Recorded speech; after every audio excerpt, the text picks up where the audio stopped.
देखो बच्चों,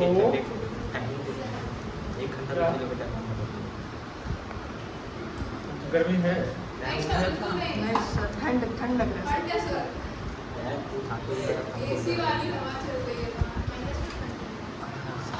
देखो आपके सामने चैप्टर चल रहा है जर्नल एंट्रीज। क्या क्या नाम बताया था? तुम क्या नाम बताया था? अमित, मानस एंड उत्तम। आराम से पढ़ेंगे, एक दो क्लास में थोड़ा डिस्टर्बेंस होगा, ठीक है, लेकिन वो सारा बैकअप आपको मिल जाएगा, चिंता नहीं करें, ठीक है ना। आराम से क्लास आपको डेली आना है, ठीक है। कल आप लोग नहीं आए थे, हम आपका इंतजार कर रहे थे, कोई बात नहीं, आज से आपको ज्वाइन किया, अच्छा दिन है, आज शुभ दिन है। आज कौन सा दिन है? सर कल ज़्यादा सुख था, गुरुवार। आज का लेक्चर नंबर 3 होगा। लेक्चर नंबर क्या होगा? वहाँ पे 3 करें।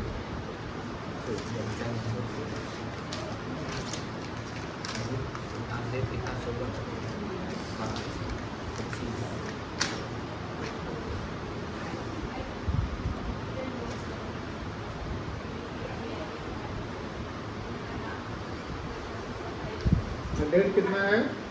16 2000।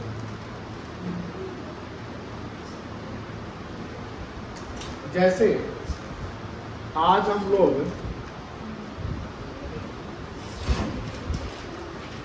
जर्नल एंट्री सीखेंगे,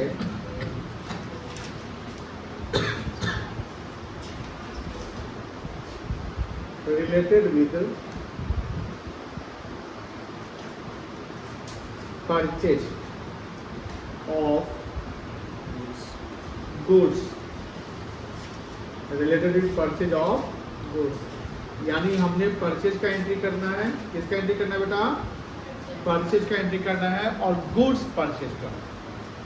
गुड्स का मतलब क्या बताए थे? गुड्स का मतलब सामान, समझ गए?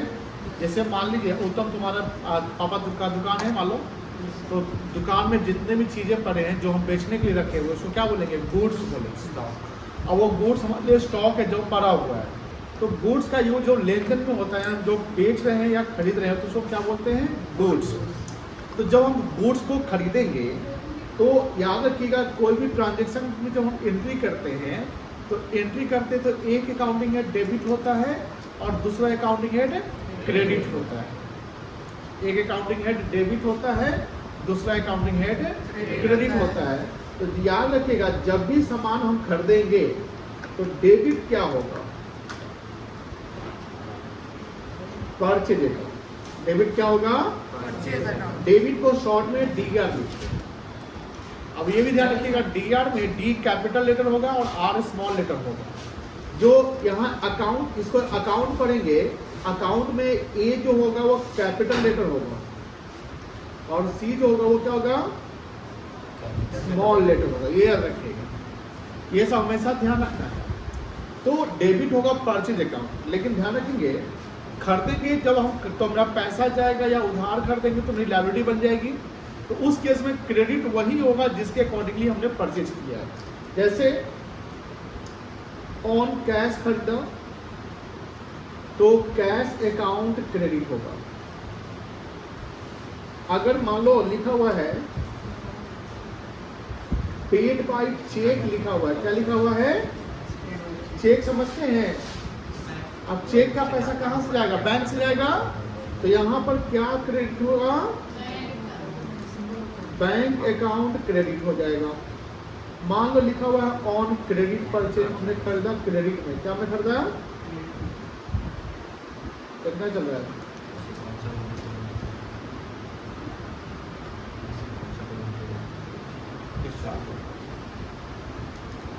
एक काम करिए,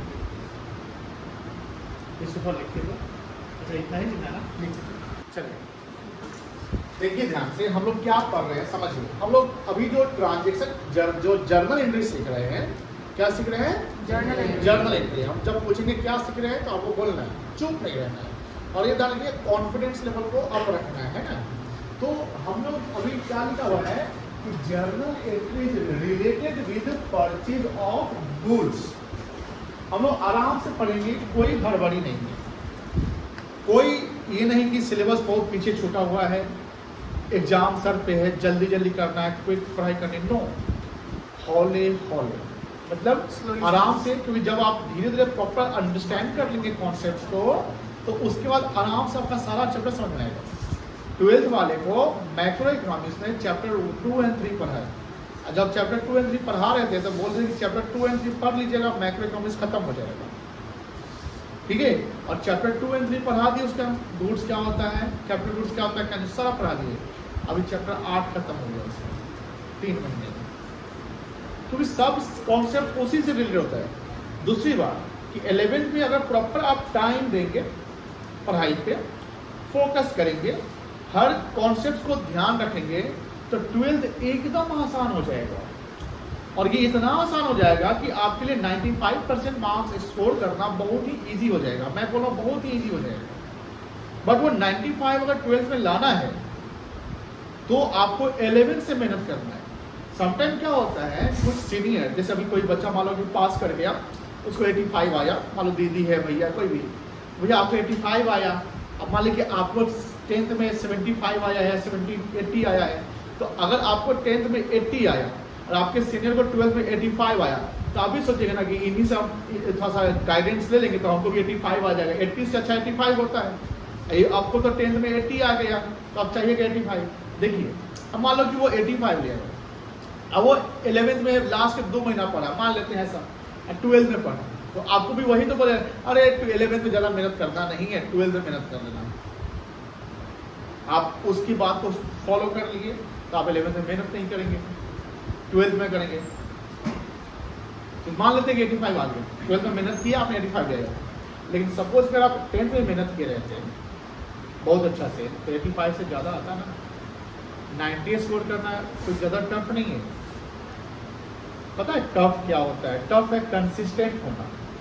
टफ क्या होता है? कंसिस्टेंट मतलब क्या होता है? रेगुलर होना। रेगुलर है तो कोई दिक्कत नहीं है, रेगुलर नहीं तो फिर दिक्कत है। अब मान लो किसी को बीमारी है, अब डॉक्टर साहब दवा लिख दिए 15 दिन का, और आज आप दवा खाते हैं, कल नहीं खाए, फिर परसों खाए, फिर परसों भूल गए, बताइए 15 दिन में आपका जो बीमारी है वो खत्म हो जाएगा। तो डोज जो मिलता है वो डोज पूरा करना है। It means what you have to be consistent. चलिए, तो यहाँ हम लोग सीख रहे हैं कि जो जर्नल एंट्री सीखेंगे वो किससे रिलेटेड सीखेंगे? जो हम गुड्स खरीद रहे हैं उससे।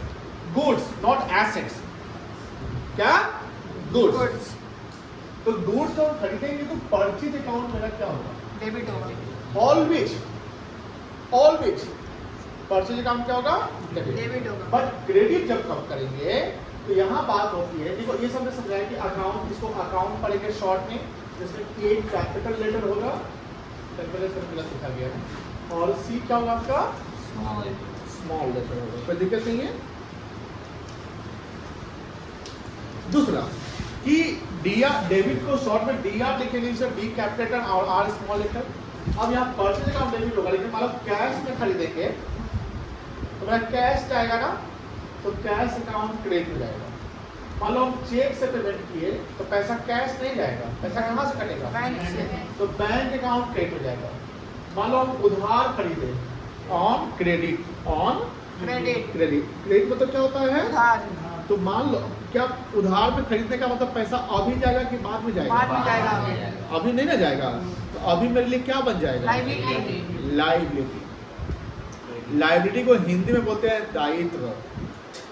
दायित्व का मतलब पैसा चुकाना पड़ेगा, चुकाना पेबल है ना। तो यहाँ पर कौन अकाउंट क्रेडिट हो जाएगा? Creditor account. ये सब कल भी बताया था आप लोगों को। सपोज करिए लिखता है ऑन क्रेडिट, यानी चाहे ऐसे लिखता है, किसी का नाम दिया, मान लो फ्रॉम समय, ऑन क्रेडिट। समय किसी का नाम हो सकता है? यस सर, समय। मेरे स्टूडेंट का नाम है समय रंजन। समय। एक स्टूडेंट का नाम है दिसंबर। एक का नाम है अगस्त्य। ठीक है, जो भी है। तो मान लो हमने लिखा फ्रॉम समय, यानी समय कौन है? वो इंसान है, उससे हमने क्या कैसे खरीदा? उधार। तो यहाँ पर क्रेडिटर कौन कहलाएगा? समय का लगा तो यहाँ पर क्रेडिट होगा समय अकाउंट। क्यों होगा सर समय? क्योंकि ध्यान रखिएगा बेटा कि जब हम उधार खरीदते तो उधार हम एक ही इंसान से तो नहीं ना खरीदेंगे। मान लो हमने समय से खरीदा, हमने विमल से खरीदा, हमने कमल से खरीदा, और सबको हम क्रेडिटर लिख देंगे तो हम आइडेंटिफाई कर पाएंगे कि समय का कितना है, विमल का कितना है। No sir. तो फॉर आइडेंटिफिकेशन, जैसे मान लो ये सारे you all are what, you are students. अब मान लो आप में से हमें फी कोई देंगे तो हम क्या लिखेंगे? स्टूडेंट लिखेंगे कि आपका नाम लिखेंगे? नाम लिखेंगे ना। अब हम स्टूडेंट लिख दिए, एक स्टूडेंट ने 500 दिया, स्टूडेंट ने 25,000 दिया, एक स्टूडेंट ने 5,000 दिया, एक ने 10,000 दिया। अब कौन दिया कितना दिया पता चलेगा कैसे? No sir. हमको नाम इसमें लिखना पड़ेगा। That's why when the name of creditor is not given, when the name of creditor is not given, then we put creditor account. जब क्रेडिटर का नाम नहीं दिया रहे क्या लिखेंगे? Creditor account. Creditor account. When the name of creditor is given, we have to use his name. अगर sorry क्या हम ठीक, जब क्रेडिटर का नाम दिया जाए तो उसका हम क्या करेंगे? उसका नाम यूज करेंगे। When the name of creditor is given, when the name of creditor is given, then we have to use his name. जैसे यहाँ समय का नाम दिया तो समय अकाउंट लिखेंगे, ठीक है ना। फिर मान लो ऐसे लिखा हुआ है फ्रॉम समय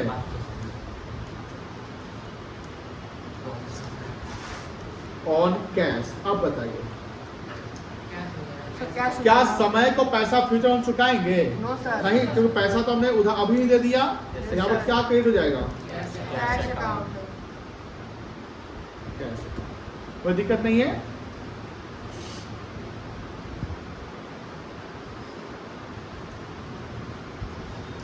लिख लिए सब लोग? Yes sir. अब देखिए आप एग्जाम्पल करेंगे और ये सारे एग्जाम्पल्स हम लोग जर्नल में सीखेंगे, बहुत ही आसान हो जाएगा। रिकॉर्ड द फॉलोइंग ट्रांजेक्शंस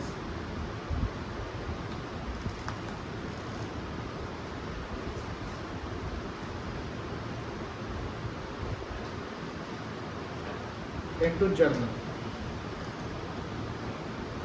यहाँ पर इस पर पॉइंट वाइज लिखते हैं, डेट नहीं लिखते, ऐसे लिखते हैं।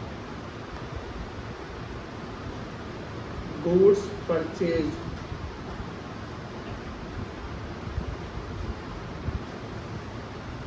For cash ₹30,000।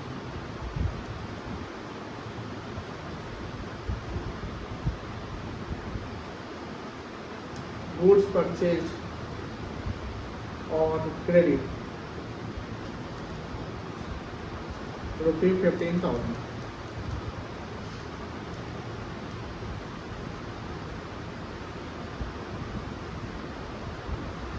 Goods purchased and paid by check ₹40,000।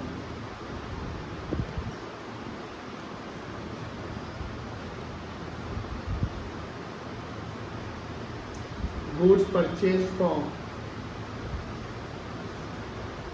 Sanjay ₹11,000।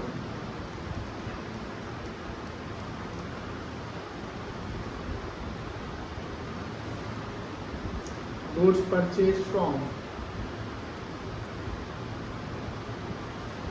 Suraj on cash ₹10,000।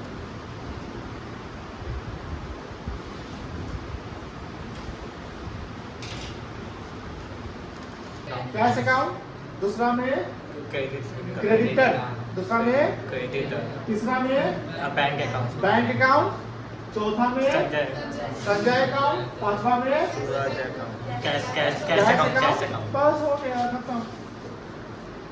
पहला कॉलम लिखेंगे डेट पार्टिकुलर्स L/F डेबिट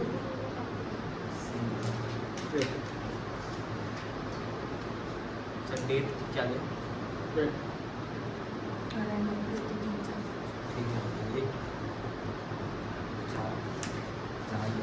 चलिए, जैसे इस बार देखो स्क्रीन पर आराम से, इस बार डेट नहीं ना लिखा हुआ है, नो सर। पॉइंट 1 2 3 4 5 लिखा हुआ है, तो डेट वाले कॉलम में आप पॉइंट 1 ऐसे लिख लेंगे, ठीक है। पहला ट्रांजेक्शन का एंट्री। अब मुझे बताओ, परचेज गुड्स फॉर कैश हुआ ना, तो हमने पर बोला कि जब भी गुड्स खरीदेंगे, जब भी गुड्स को हम परचेज करेंगे तो परचेज अकाउंट डेबिट होगा। अब बोले सर गुड्स को बाई करेंगे तो बाई अकाउंट डेबिट हो सकता है, नहीं, परचेज ही लिखेंगे। बाई हो सकता है, बाउट हो सकता है, बट हमको लिखना कौन सा अकाउंटिंग हेड बनाना है, परचेज अकाउंट बनाना है। क्या क्या बनाना है, परचेज अकाउंट। जैसे सुनिए ध्यान से, स्टेशनरी का दुकान देखे हैं आप लोग, जैसे देखे हैं तो स्टेशनरी की दुकान में क्या मिलता है, स्टडी मटेरियल्स, स्टडी मटेरियल मिलता है, और क्या मिलता है, कॉपी, ऐसे बोलो, कॉपी मिलता है, पेन मिलता है, पेंसिल मिलता है, इरेजर मिलता है, शार्पनर मिलता है, कलर मिलता है, पेन, पेज मिलता है, व्हाइटनर मिलता है, सब कुछ मिलता है। अब मान लीजिए आप व्हाइटनर खरीद के लाते हैं तो व्हाइटनर अकाउंट डेबिट लिखेंगे क्या, हम स्केल खरीद के लाए तो स्केल अकाउंट डेबिट लिखेंगे, नहीं, No, sir. वो सारा का हेड बनेगा।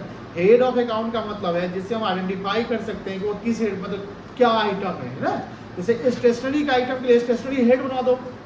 गुड्स खरीदा, जैसे किराना दुकानदार जो है, उस हमने कल भी समझाया था कि किराना दुकान के में जब जाओगे तो उसमें 50 आइटम मिलता है ना, 50 आइटम मतलब समझ रहे हैं, धनिया मिलेगा, पुदीना मिलेगा, मिर्चा मिलेगा, मसाला मिलेगा, मसाला में 17 टाइप का मसाला मिलेगा, दाल में भी 15 टाइप का दाल मिलेगा, तेल में भी 14 टाइप का दाल मिलेगा। आप सबका हेड नहीं बना सकते हैं, सबको बनाने, सब गुड्स से हम खरीदे तो कौन से अकाउंट डेबिट होगा, परचेज। समझ में आ गया कॉन्सेप्ट को, क्लियर। कोई पूछ सकता है कि बेटा परचेज अकाउंट डेबिट क्यों कर रहे हो, तो मसाला खरीदा तो मसाला अकाउंट डेबिट कर दो ना।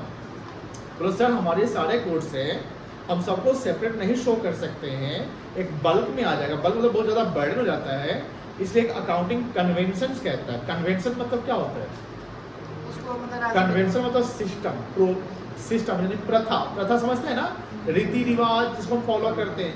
तो ये कन्वेंशन कहता है कि we have to use the purchase account everywhere in India, everywhere in the world. When we bought the goods, we use purchase account. What? कौन सा account? Purchase account. लिखो purchase account डेबिट।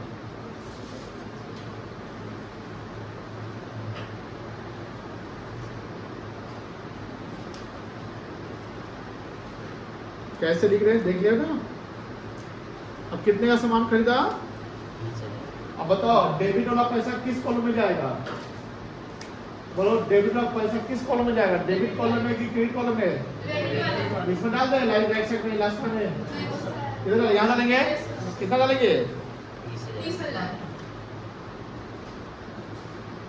और यहाँ लिखेंगे to, क्या लिखेंगे, to cash account, ठीक है। और ये पैसा क्रेडिट साइड में डाल देंगे 30,000। डायरेक्शन लिखने आता है ना, डायरेक्शन सीखे हैं। डायरेक्शन में क्या लिखना है, बिंग से शुरुआत करेंगे, किससे शुरुआत करेंगे, ब्रैकेट ओपन करके बिंग लिखेंगे और ये लिख देंगे गुड्स परचेज फॉर कैश, पास हो गया।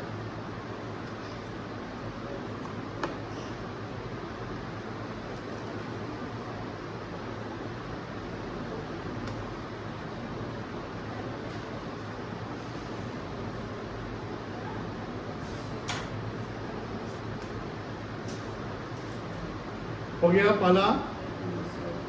अब पॉइंट नंबर 2 देखिए, पॉइंट नंबर 2 में क्या लिखा हुआ है, गुड्स परचेज ऑन क्रेडिट लिखा हुआ है। तो स्क्रीन पर देखिएगा जिसको समझ नहीं आ रहा है, गुड्स परचेज ऑन क्रेडिट। मुझे बता, यहाँ पर जब जर्नल एंट्री करेंगे तो डेबिट क्या करेंगे, ऐसे ही लिखेंगे परचेज अकाउंट डेबिट, जैसे लिखा वैसे लिख देंगे। यहाँ लिखेंगे 15,000, कितना लिखेंगे, 15,000, लेकिन क्रेडिट में कर देना है। तो जब क्रेडिट में खरीदते हैं तो कौन अकाउंट क्रेडिट हो जाएगा, बोलो, तो यहाँ लिख देंगे 2, क्या लिखेंगे 2, बहुत अच्छा लिख लोगे, चलो करो।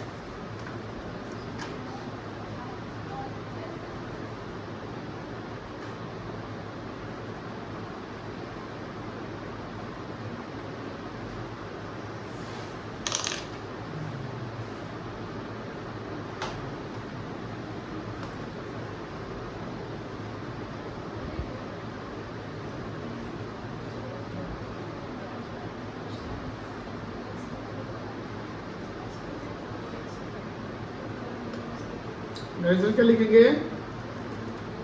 बीइंग गुड्स परचेज ऑन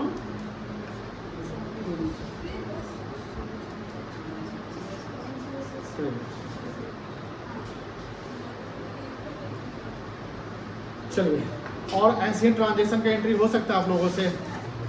किस किस से हो जाएगा? सर हो गया। ठीक है, तो हो गया। तुम लोग से हो जाएगा? अमित हो जाएगा? क्या नाम है इसका? भूल जा रहे, मयंक, मानस, हो जाएगा एंट्री? कर लोगे? उत्तम, 1 लाख श्रुति, श्रुति नाम है तुम्हारा बेटा? सृष्टि, तुमसे हो जाएगा एंट्री? अब सब जगह डेबिट क्या करेंगे बताइए पहले? हर अकाउंट में डेबिट क्या करेंगे? Purchase account. हाँ, और ये वाला ये जो कॉन्सेप्ट लिखा है ना यहाँ पर स्क्रीन पे, उसी कॉन्सेप्ट पे बेस पे, जैसे चेक से पेमेंट के बाद क्या क्लिक होगा? समय नाम का आदमी का पेमेंट क्या नाम हो जाएगा? ये सब ऐसे बना हुआ, बना के ट्राई करो, ठीक है? चलिए सब लोग ट्राई करिए तो बेटा। क्रेडिट अकाउंट ये पैसा तो क्रेडिट नहीं रहता। सर देखिए सर यहाँ हुआ बेटा पीछे?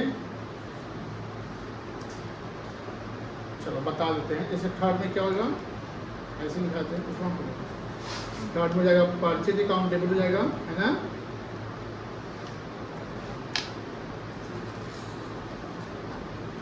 टू क्या लिखेंगे? टू में चेक से पेमेंट किए, बैंक अकाउंट तो बैंक बैंक अकाउंट कितना रुपया होगा? 40,000 40,000।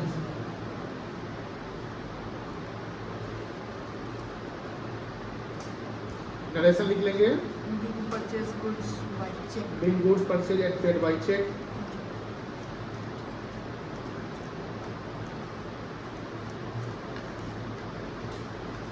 Paid by cheque cheque. उसके बाद क्या है? गुड्स परचेज फ्रॉम संजय लिखा हुआ है, तो संजय का नाम आ जाएगा ना? यस सर क्या डेबिट हो जाएगा? परचेज अकाउंट डेबिट हो जाएगा।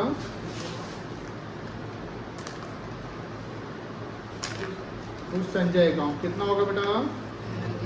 11,000। 11,000 ऐसे लिख लेंगे, being goods purchased from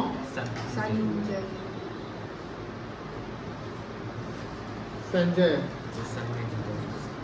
पांचवा क्या है? Goods purchase from Sanjay on cash लिखा हुआ है ना? संजय सूरज है, ऑन कैश लिखा हुआ है, तो क्या होगा? सूरज होगा कैश होगा? कैश होगा कैश हो जाएगा। Purchase account debit, purchase account का जाएगा debit to cash account cash account. कितना से? 10,000 से 10,000।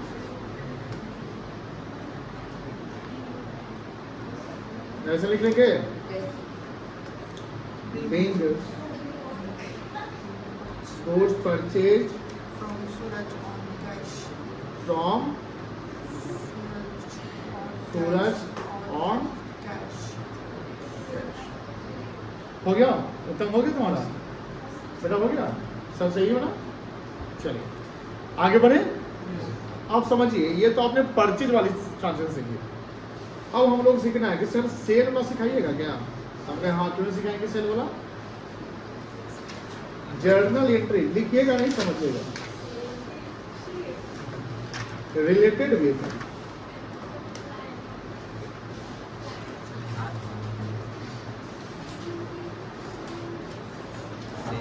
Cell of.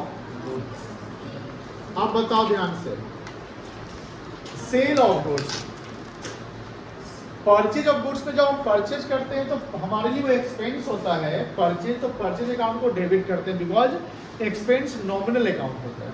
एक्सपेंस कौन से अकाउंट होता है? नॉमिनल अकाउंट का रूल होता है debit all expenses and losses, credit all income and gains. अगर एक्सपेंस लॉस होता है तो उसको डेबिट कर लीजिए, और इनकम या गेन होगा तो क्रेडिट कर लीजिए। When we purchase the goods, when we purchase the goods, purchase is called expenses.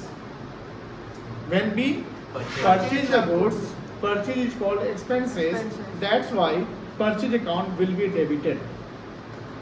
But when we sold the goods, when we sold the goods, sale is our income. Sale करने से हमारा revenue बढ़ेगा.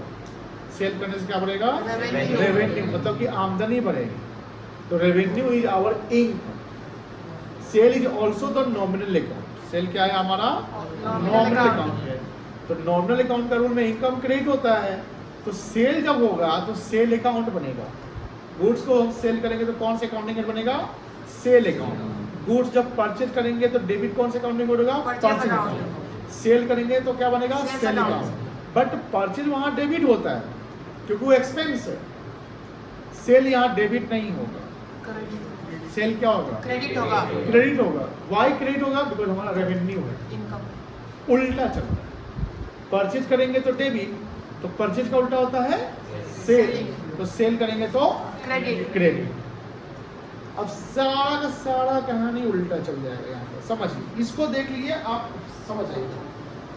यहाँ पर लिखता है journal related purchase of goods, वहाँ होगा journal related with sale of goods. तो सेल ऑफ गुड्स करेंगे तो सेल अकाउंट बनेगा. क्या बनेगा? Sale account. क्या होगा? क्रेडिट. क्रेडिट होगा. क्या होगा? क्रेडिट. बट जब कोई भी ट्रांजैक्शन होता है तो एटलीस्ट कितने अकाउंटिंग बनते हैं? दो अकाउंट. एक अगर डेबिट हो रहा है तो दूसरा क्रेडिट. तो सेल तो क्रेडिट हो गया. सेल क्या हो गया? क्रेडिट हो अब गया. बचा डेबिट अकाउंटिंग है. तो डेबिट अकाउंटिंग में हमें आइडेंटिफाई करना पड़ेगा सेल का मोड क्या है. मोड ऑफ सेल क्या? सेल हुआ कैसे? मान लो कि सेल कैश में हुआ तो कैश अकाउंट डेबिट हो जाएगा क्योंकि सेल अगर हम कैश में करेंगे तो पैसा आएगा कि जाएगा? आएगा. तो पैसा आया तो पैसा नहीं, डेबिट वहां काउंट सीन होता है ना, कैश बढ़ जाएगा तो कैश अकाउंट क्या हो जाएगा? डेबिट हो जाएगा. मान लो कि हमने चेक से रिसीव किया तो मेरा पैसा कहाँ बढ़ेगा? बैंक में. बैंक तो क्या डेबिट होगा? बैंक बैंक अकाउंट क्या हो जाएगा? डेबिट. डेबिट हो जाएगा. मान लो हम उधार में सामान बेचे तो मुझे पैसा किसी से लेना है ना, डेटर हो जाएगा. देनदारी बन जाएगी तो वो मेरे लिए क्रेडिटर नहीं कहलाएगा. क्या डेटर कहलाएगा? डेटर. क्रेडिटर का उल्टा होता है डेटर. डेटर. क्रेडिटर का उल्टा क्या होता है? डेटर. डेटर. क्रेडिटर मेरे लिए लायबिलिटी है, डेटर मेरे लिए क्या है? Liability. लेकिन डेटर मेरे लिए क्या है? एसेट. क्रेडिटर का मतलब जिसको हम पैसा चुकाने वाले हैं और डेटर का मतलब जिससे पैसा मुझे मिलने वाला है. कल भी समझाया फिर से. मान लो लिखा हुआ समय है, समय को हम उधार में बेचा तो यहाँ समय का डेबिट हो जाएगा. बोलो है ना. अब मान लो कि समय को हमने कैश में बेचा तो क्या डेबिट हो जाएगा? मतलब उल्टा चल रहा है. क्या चल रहा है बेटा? उल्टा. समझ में आ गया? Yes, sir, आ गया. चलो देखिए, मान लो लिखा हुआ journal related sales of goods. तो यहाँ पर सेल जो है वो हमारे लिए क्या है? रेवेन्यू है. क्या है बेटा? रेवेन्यू मतलब इनकम है. और इनकम मतलब कौन सा अकाउंट है? ये नॉमिनल अकाउंट है. कौन सा अकाउंट है? तो यहाँ पर जो सेल अकाउंट बनेगा, क्या बनेगा? सेल अकाउंट वो क्या होगा? क्रेडिट होगा. सेल अकाउंट क्या हो जाएगा? क्रेडिट. लेकिन ध्यान रखना ऑन कैश, कैश से बेचेंगे तो डेबिट हो जाएगा. Cash account debit. On cheque तो bank account debit.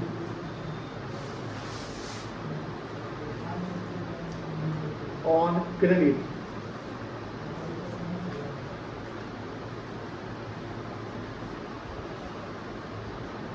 Debtor account debit.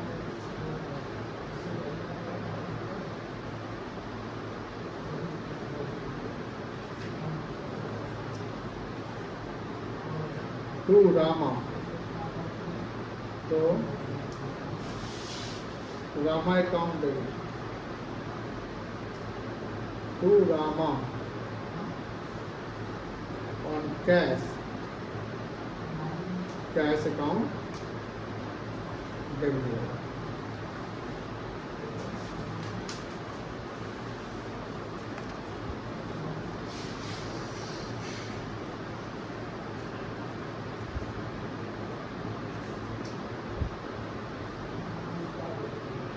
Example,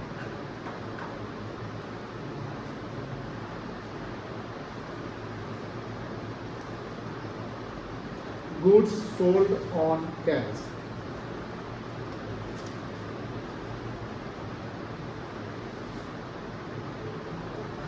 ₹20,000।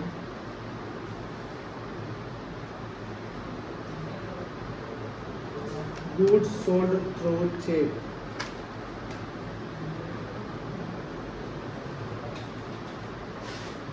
₹10,000।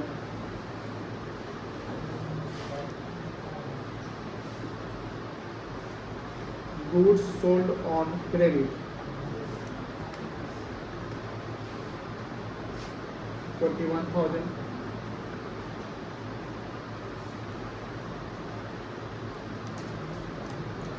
Goods sold to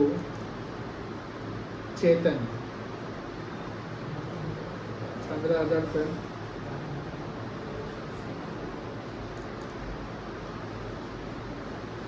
goods sold to Chetan cash, 6,000। Form entry कर सकते हैं। Yes sir. इसमें सब डेबिट या cash account debit, bank account ऐसे डेबिट करेगा, क्रेडिट करिएगा। हर केस में क्या क्रेडिट होगा? हर केस में क्या क्रेडिट होगा? Sales account. सेल्स अकाउंट होगा। हर केस में क्रेडिट क्या होगा बेटा? हाँ? हर अकाउंट में क्रेडिट क्या होगा? Sales account. डेबिट क्या होगा? Cash account. यही तो समझा यहाँ पे, देखो ना, ये समझे ना।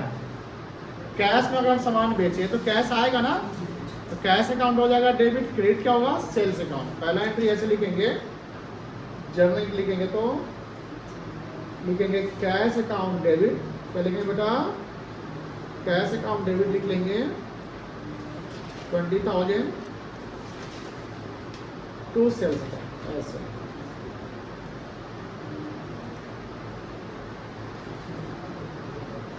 ऐसे लिख लीजिएगा, being goods sold for cash। ये पहला था। दूसरा में क्या है? चेक से पेमेंट की, चेक से रिसीव किए, तो बैंक का पैसा बैंक में आ गया तो डेबिट हो जाएगा bank account debit.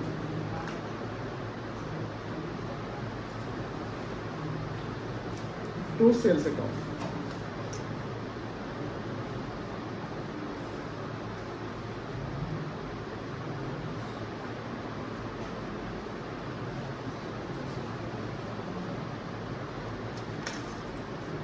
Being goods sold through check। फिर being goods sold on credit है ना, क्या डेबिट होगा? डेटर अकाउंट डेबिट होगा। क्या डेबिट होगा बेटा? Debtor account debit.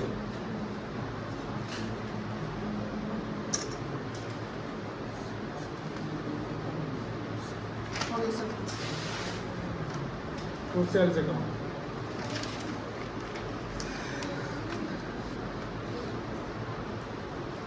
ऐसे लिखेंगे being goods sold on credit. चौथा देखिए, चौथा क्या है? गुड्स सोल्ड टू चेतन लिखा हुआ है, क्या डेबिट होगा? चेतन अकाउंट डेबिट हो जाएगा।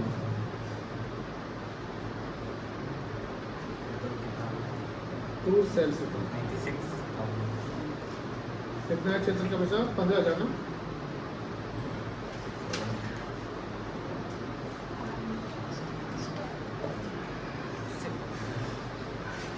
Being the goods sold to Chetan. फिर आपका goods sold to Chetan on cash है, तो क्या डेबिट होगा? क्या डेबिट होगा बेटा? कैश अकाउंट का जाएगा, डेबिट हो जाएगा yes sir. To sales account.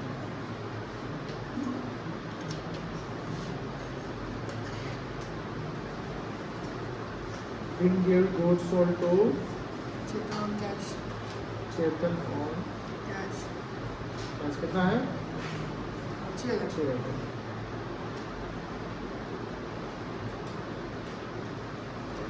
चलो नोट डाउन कर दीजिए।